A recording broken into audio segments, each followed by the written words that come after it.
Okay, so my name's Jim Brenner. My official title now is Business Manager for Tenancy and Estate Services. But effectively I'm here because I manage all the housing officers and the housing officer teams, and that's what I'm here to talk to you about today, because we're about to restructure that team. So your housing officers, we've got the 6 town teams that you might be familiar with if you're council tenants, and your housing officers, they're about to undergo quite a major restructure. So I'm here to tell you what we're up to, basically. Dean, am I clicking? Oh, yeah. All got a clicker, thank you. Sorry. So just to go back a bit, why are we changing? Why are we restructuring? Because I know the council, we get accused of restructuring things for the sake of it. It's not, there's reasons behind this one.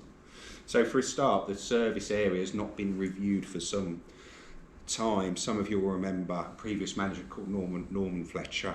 Their memories tend to live long with those who came across Norman. So I think he led a review back in about 2012.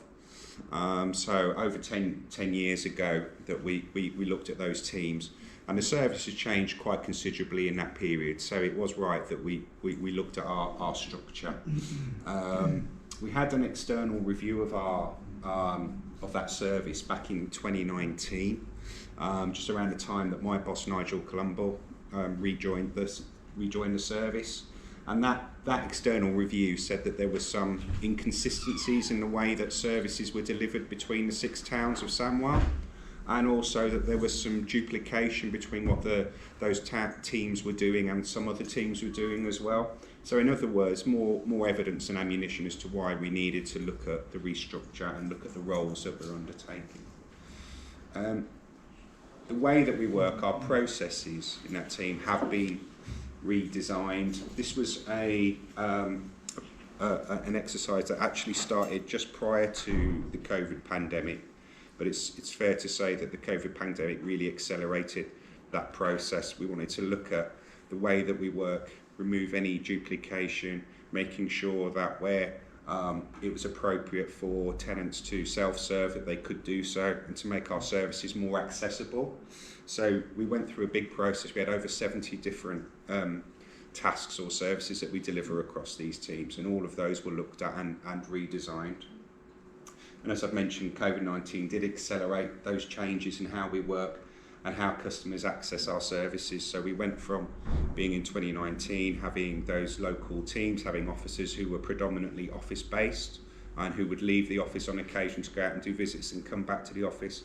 Obviously, all that has changed now. Our officers are pretty much mobile most of the time, out on the patch, working out of their cars if they're not in your homes, sometimes touching down in offices for meetings, etc., or printing, things like that. But the world changed, and so did the kind of housing service at that time. A desire to move to a more proactive service. I think this is one of the issues that we've had over the years with housing officers kind of chasing their tails. That's what they used to say to me, trying to firefight here and there, dealing with different issues. And what we wanted to do was get more proactive, get engaged with tenants who were having problems, get engaged with them much earlier on. Because earlier on is when those issues are much more solvable. And we also we established back in 2021 a pilot called the Housing Hub, and this is a team that we set up to take the housing calls from the contact centre, not the repairs, but all the other housing calls. So the idea was housing officers taking those housing calls rather than the general contact centre. And what we wanted to find out is whether the service improved by having those knowledgeable housing officers taking those calls. Were we able to answer more calls? Were we able to deal with them more quickly? And crucially, were we able to deal with the inquiry in its entirety so that customers didn't have to be contacted back or didn't have to ring us back? And the signs were positive from that pilot. So we decided that we wanted to move that from a pilot to something more permanent. Also, for the last couple of years, again, we established a temporary team which we called the Service Redesign Team. It's a very small team of officers, but they're not working on their day-to-day. They don't have a patch and a a portfolio of properties, but they purely looking at how we work, those processes that I mentioned, gathering data, helping us to analyse our service, and we found real benefits from having that small team just focused on looking at how we work. So again, we felt that we wanted to move that team from a temporary arrangement to a permanent arrangement. So these are all the kind of drivers, if you like, behind why we wanted to restructure the service. So the proposal that we came up with is that under myself, under that banner of tenancy management, there would be broadly 3 teams: a tenancy management team, a housing hub, and a tenancy insight team. And I'll now just go through each of those in a bit more detail. So the tenancy management team, this is 6 town teams. This will still feel quite familiar to yourselves if you're council tenants and you have interaction with the council's housing services. So we've still got 6 teams, one focused on each of the towns of Samwell. They'll have a manager, they'll have housing service officers. This is the new title for housing officers. There was so much debate about the job title, so this is what we landed on: housing services officers. And they're supported by a team of advisors, and their role, the advisors, is primarily to take all the admin work off the housing officers, so the housing officers can spend more time focusing on doing the job, spending time out on our estates, in tenants' homes, rather than being bogged down with admin.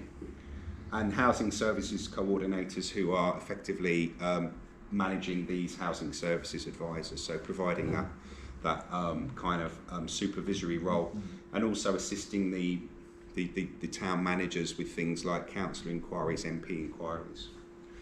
The key benefit for tenants from this restructure is that our housing officers will now have smaller patches. There's more of them, so we're moving from 24 patches, one for each of the wards of Samwell, to 41 patches.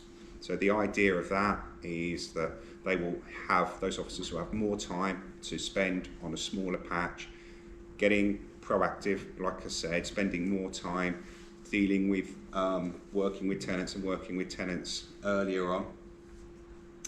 The primary tools of these town teams are going to be the home checks, which I know some of you are familiar with. So the home check is our kind of MOT, if you like. It's where the housing officer comes into the tenant's home, spends about an hour with them, and sits down with them and discusses any issues relating either to the tenancy or the property, makes any referrals to support if it's required, and if there is support required for that tenancy, agrees an action plan with the tenant or tenants, and that action plan is monitored going forward.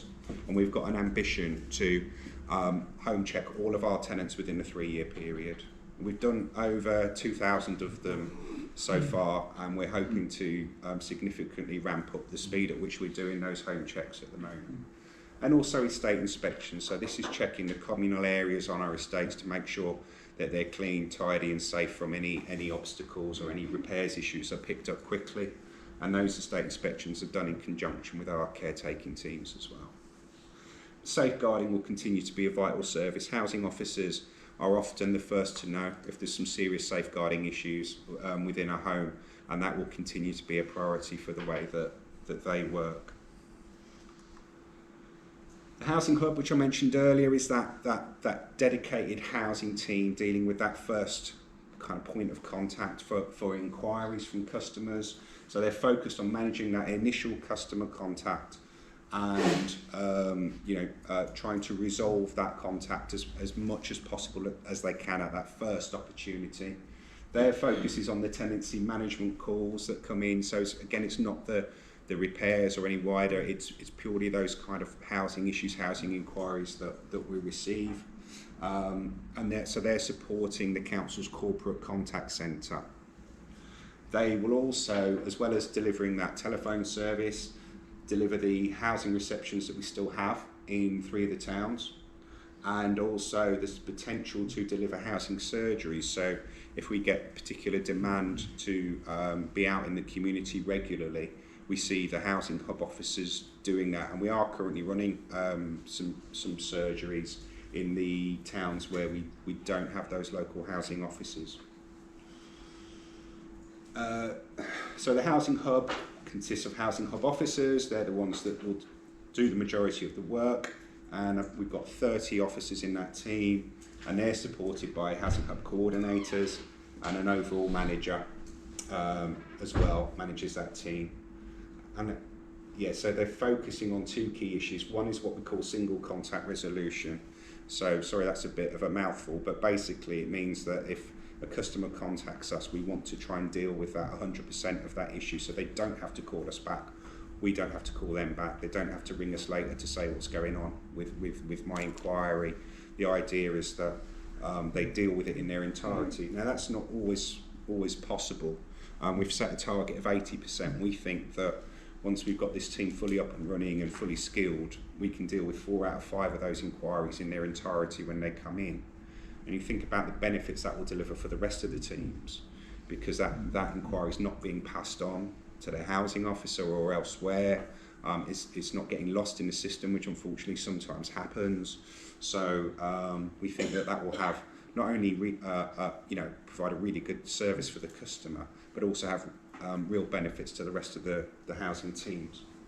And reducing what we call avoidable contacts. So at the moment we get a lot of calls, people wanting to know what's going on with their inquiry that they've raised previously, or they've had some information before but they don't understand it, so they're ringing us back because, what does this mean? It's in officer gobbledygook. So that's one of the things the team looks at to see what kind of calls are we receiving, where if we did better communication, the customer wouldn't have to ring us back or contact us back. So we're trying to reduce that as well. The third team, this is this small team. They were called Service Redesign. We've rebadged them as Tenancy Insight Team. And like I say, it's just it's 4 officers, and they're dedicated to understanding what our customers actually want from a housing service and trying to help us continuously improve the way that we deliver that service. They're capturing data for us, which is not as easy as it should be with the council systems, but data is useful to help us understand what kind of inquiries we're receiving and how well we're dealing with them. And they're helping us to continuously review the way that we work to see, for example, can we take advantage of new technology to deliver a service better? Are we using feedback to make sure that our services are as accessible as possible? And that is a small team, like I say, Tenancy Insight officers, 3 of those, and an assistant, managed by, it's the same manager who manages the housing hub there. So this is what the new structure looks like. I've very rudely included myself still here. I didn't want to put myself out of a job, but I seem to have got away with including myself. I think the key thing to flag up is we've delivered this team, which I say key benefits are smaller housing patches and a dedicated contact service. I think those are the two major benefits compared to how we operate currently. We've delivered that at 0 cost to our current budget, so there's been no increase in the budget that we have, and we've had to do a bit of smoke and mirrors about how we calculate things like salaries, but we've got away with it. And so we've delivered this basically at 0 cost. Also, personally really pleased that a number of staff who've been with us a long time have managed to get promoted as a result of this restructure as well, which is really pleasing because they've got all that knowledge and SAMWELL experience, and we've managed to retain that. We've lost a few people, but there were no redundancies, so those are people that have chosen to leave, but there was a job for everybody who wanted one in the new structure, basically. This may or may not be interesting to you. It just shows how the patches, I mentioned there's 41 housing patches, and that's that column there, housing services officer, are spread between the 6 towns. West Bromwich always has the most, it's our largest town, it's got the most housing stock, so we've allocated those posts based not just on stock numbers but on things like high-rise estates, which always require a bit more of an intensive management approach, and some other hotspot areas we have. We've used that information to decide how many patches we have and where Timescales, we're very nearly close to actually going live with this. So we've ran the internal recruitment, we finished that towards the end of last year, so officers that wanted to take up a new post within the structure, we've dealt with that. External recruitment currently ongoing. We held some interviews week before last for some housing services officers, and we've managed to bring in 3 new people through that, and we're going out again.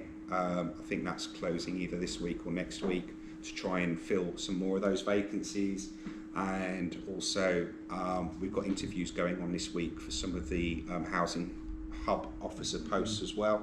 So I'm hoping that within a space of a few weeks, we've got, not only have we looked after our existing staff, which as I said is really important, we've got a lot of new blood coming in as well, new people, always bring new ideas, new enthusiasm. So I'm really excited about having a lot of new staff within the team as well. Initial training for staff, I was at a training event only this morning before I came to you, so we've got a lot of training going on at the moment. We're due to finish the initial tranche of training this Friday.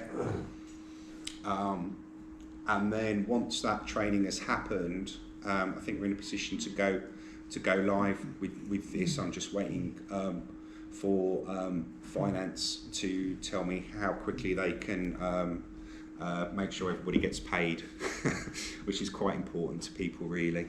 But at some point in next month, which is only tomorrow, we should be going live with this service.